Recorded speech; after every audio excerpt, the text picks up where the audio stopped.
On today's episode, we have the Los Angeles Lakers. The Los Angeles Lakers were coming off a 50-32 record in 2024-25, where they were upset in the first round against the Timberwolves after trading for Luka Doncic right before the deadline. A very action-packed season for the Lakers last year. In the offseason, they ended up drafting Edu Thiero with the 36th pick, extended Luka Doncic, and re-signed Jackson Hayes while LeBron exercised his player option. As for free agency, they brought in DeAndre Ayton, Marcus Smart, and Jake LaRavia, but in return, they lost Alex Len and Dorian Finney-Smith during free agency, and waived Jordan Goodwin, Trey Jameson, and Shake Milton. There were a lot of high hopes for this team coming into the year as they would be getting a full year of LeBron, Luka, and Reeves to go along with the newly rebuilt roster that addressed many of their holes for last season. This had them ranked at number 10 in the power rankings coming into the year. The Lakers ended up going 18-7 in the first 25 games and were sitting among the top teams in the Western Conference. LeBron did miss the first 14 games with his sciatica and only played 9 of the first 25. The team was showing they can win with Luka leading the charge, but this was also due to the fact that Luka was playing out of his mind. He was averaging close to 35 points per game in those games without LeBron, but even when he came back, he was still putting up well over 30 a night. He looked unreal out there, definitely leading the MVP race early on. The player that I think benefited the most from the absence of LeBron was Austin Reeves, and it was honestly what everyone was expecting. He was scoring over 25 points per game, while also providing secondary ball handling and playmaking alongside Luka. This continued until around the middle of December before he went down with an injury and missed about a month and a half. A tough blow for him, especially in his contract year. Despite the stellar play from the Lakers' two stars, I say two, just due to the absence of LeBron, and the team's ability to win games, there was a clear lack of defensive presence in every game, especially around the hoop. Jackson Hayes and DeAndre Ayton, although were great lob threats for Luka, were not applying any sort of protection or rebounding ability around the hoop. This also went along with the fact that the team rotated very poorly on the wings. The roster was constructed for offensive performance, but there were many clear holes on the defensive side of the ball. It was something that JJ Redick harped on every time he was in front of a mic. You could tell he was very frustrated by the lack of defensive intensity and impact that the team had. Despite the poor defense, Marcus Smart was still applying the same annoying pressure he has his whole career.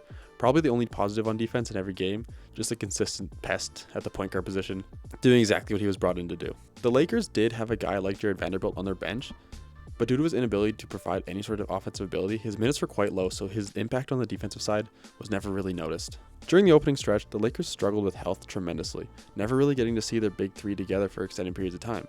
Reeves went down, LeBron missed lots of time, and had a few rest nights.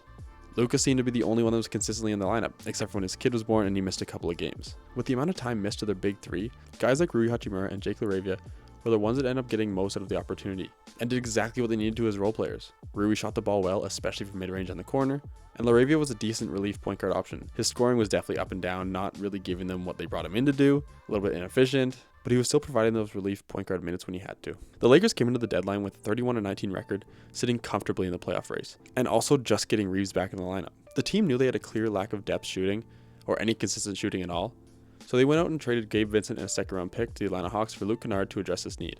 Gabe Vincent wasn't really playing when he does. I know the fans hated him, so the Lakers shipped him off.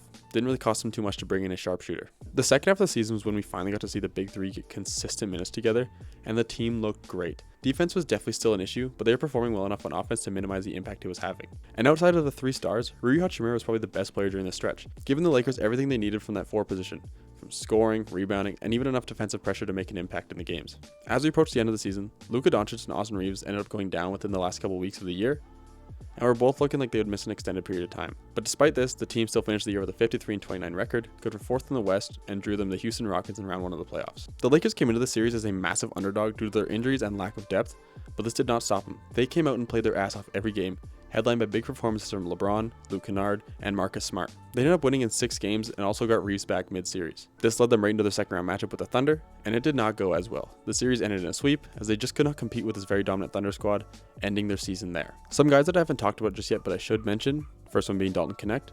After getting his trade reversed in 2024, he has completely fallen out of the lineup. He's still under contract going into the next season, but I hope for his sake they can find a good trade from the offseason. Just get him somewhere that will give us an opportunity to play. He has proved that he can score the ball at a great clip and just be an impactful role player. I hope that he can find a new team because it's clearly not working in LA. The next is a combo, DeAndre Ayton and Jackson Hayes. Both could enter the open market this summer, but Ayton has a player option and I would expect him to opt in after his subpar year. Don't think he'd get any kind of value in the open market. He did not look great this year. And Jackson Hayes is an unrestricted free agent. But if the Lakers are serious about competing, I don't see a need to bring him back on anything more than a minimum. I know he has a crush on Luka, he even got a Slovenian citizenship or passport so he could play on the team. I just don't think they need to prioritize bringing Jackson Hayes back when they can go get someone better either in the draft or in the open market. Looking ahead in the offseason, the Lakers have picked number 25 in the draft and will probably look to address their lack of wing depth or bring in a solid big man. At their range, it'd probably be guys like Dalen Swain or Terrence Reed Jr. Swain can come in and provide that defensive impact that the Lakers were lacking all season. Shooting isn't his strength, and an area that Lakers are struggling this season, but he can complement the roster in other ways on the defensive side of the ball and be an extra ball handler. He has an incredible ability to slash and get to the hoop, as well as find his open teammates. He's definitely one of those kind of point forward guys that could make an impact on this team, fill in for like where Jake LaRavia was at the wing this offseason, and provide way more than he was doing. As for Terrence Reed, he would come in and immediately be the starting center, providing an incredible paint presence and rebounding the ball at an elite level, while also being a lob threat for Luka on the pick and roll. I think Terrence Reed would be a great pickup for them if they're worried about finding a center on the open market in free agency. The Lakers successfully balanced winning now and preparing for the future. They built around both LeBron and Luka Doncic and ended up winning 53 games and posted one of the league's best records after the All-Star break. Regular season was a major success. The Lakers finished strong, won 50-plus games in consecutive seasons for the first time since 2011, and developed into one of the NBA's most efficient offensive teams. Not going to talk about the defense, a lot of shaky stuff on that side of the ball. But the playoff run did expose the team's limitations.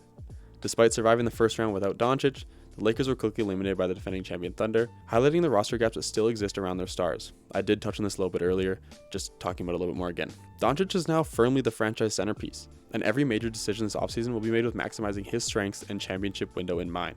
The team has already come out and said that they want to build a roster around Luka Doncic, a balanced roster like Dallas did in their championship run. This roster would absolutely include Austin Reeves, as it was one of Luka's requests. Now into the big stuff. LeBron James' future in LA remains very uncertain. LeBron has not yet committed to returning, creating one of the biggest storylines of the summer. If he does come back, the Lakers must determine how aggressively to pursue another title run around him and Doncic. But in recent reports, it has sounded like LeBron is on the way out, and has even been linked to teams like the Golden State Warriors and the Cleveland Cavaliers. LeBron has said he has a great relationship with JJ Redick, but the way the Lakers show interest in retaining him, and if they plan on bringing him back at a discount, will be one of the biggest factors in his decision. But outside of LeBron, Austin Reeves is the biggest contract decision for the Lakers. He dramatically outperformed his current deal and is expected to decline his player option. The Lakers must determine how much they're willing to pay to a player who's become a key offensive piece, but has dealt with durability concerns. Luka wants the Lakers to do anything they can to bring him back, but it definitely won't be cheap, and there'll be other teams willing to throw large amounts of money at him to make it difficult for the Lakers. These are definitely the two biggest concerns of the Lakers offseason, and depending on how they handle them will determine the direction for next season, especially their ability to be a contender. I think the biggest priority for re-signings would be Luke Kennard. He helps maintain elite floor spacing around Doncic, whose teams have historically thrived when surrounded by high-level shooters. He should definitely be a priority for them after his postseason performances. But the most important need in the open market and in the draft, as I mentioned earlier, is finding a starting caliber center who could protect the rim, finish above the basket, and complement Luka Doncic. This should be the front office's top basketball priority, alongside improved shooting and bench depth, which they can definitely find anywhere this offseason, whether it's via trade, in free agency, or in the draft. The blueprint around Luka is definitely clear. The Lakers need to add shooting, a rim protecting lob at center, and athletic defensive wings.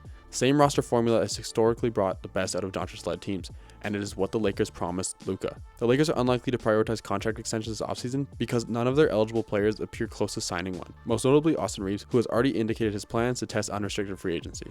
As a result, Los Angeles is expected to focus more on roster construction around Doncic and resolving its key free agent decisions rather than locking in long-term extensions. But to sum it all up, the Lakers enter a pivotal offseason balancing LeBron James' uncertain future with long-term commitment to Luka Doncic, as the front office looks to re-sign key free agents at a starting center and build a roster capable of returning to championship contention.